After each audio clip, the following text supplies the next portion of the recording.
Call Allah, Yahweh, Mahashem, Yahweh Shai, Brakatah Yahweh, Brakatah Yahweh Shai. I'd like to give double honors to the elders and apostles of Great Millstone that teach this truth.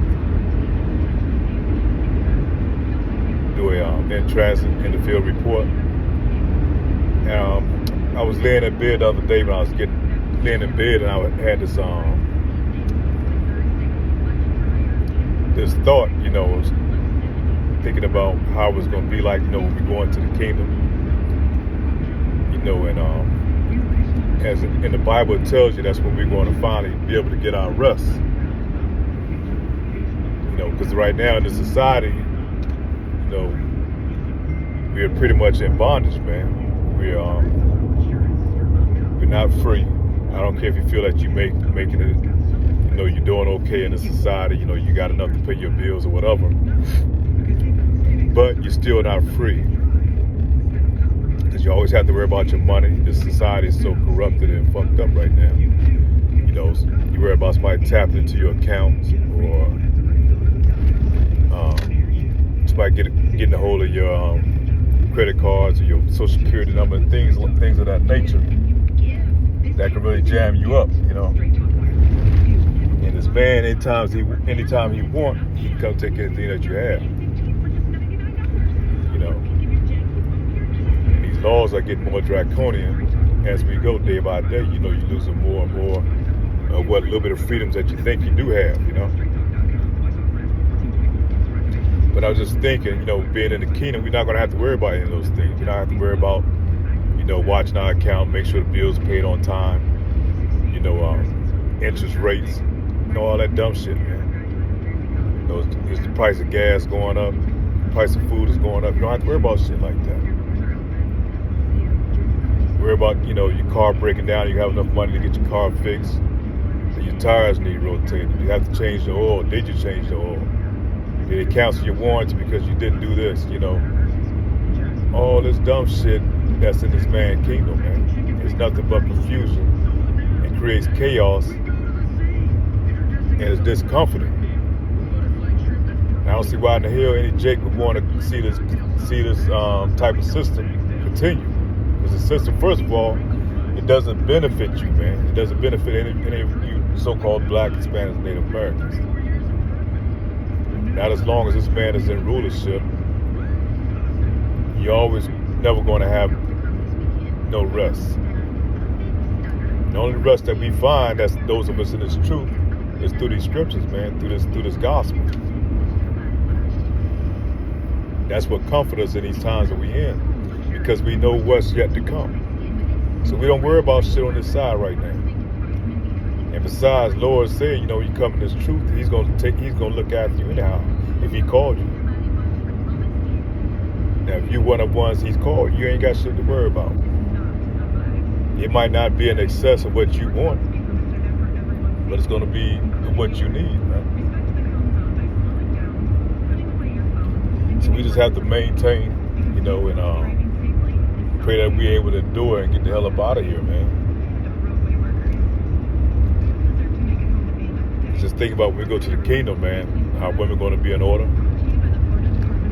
And not just one woman, we're going to have many women, many wives, concubines, all that shit.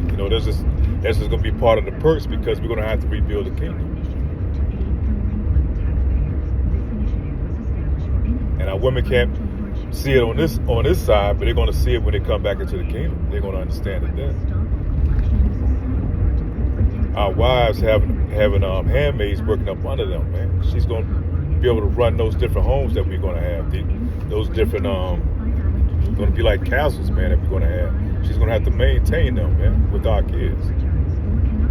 We're going to have our kids and bringing our wives together and our kids together, and there's not going to be any animosity, It's not going to be any tension, They're going to vibe, man, because Eve's going to have the right mindset on her during that time, man. Our kids are going to be in order. And then we're going to whip these heathens into order, man. We ain't going to have to do shit. That's going to be our rest. They're going to do all the hard labor, man. All that menial task shit that we have to do now. As far as cutting the grass, cleaning the gutters, doing the flower beds. You talking about castles and mansions, man. We're gonna need many handmaids and servants, man, to maintain that. And it's hard for Jake to imagine these things when you've been in bondage for so long. And I get it. But like I said, I was just laying in bed and I just had that premonition, that feeling that came over me, man. What it's gonna be like.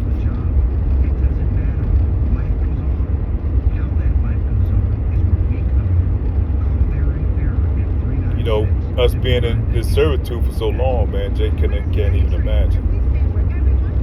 We can't imagine what it's like to live with the mindset, rulership. And that's why Jake's afraid to see this kingdom come in, man. He don't understand what's at stake. Because he can't see outside of that box that he's been painted in, man.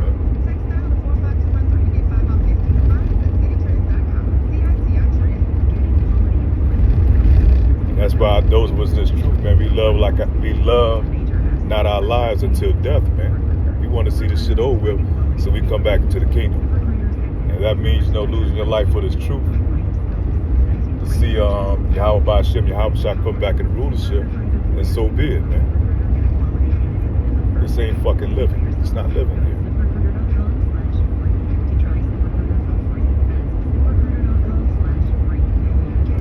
That's pretty much it. I just want to kind of hit that.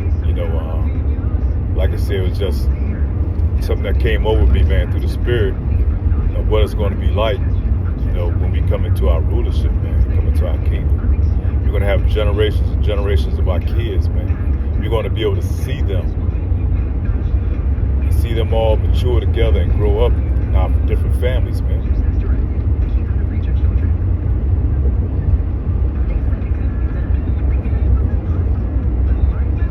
So with that, say shalom.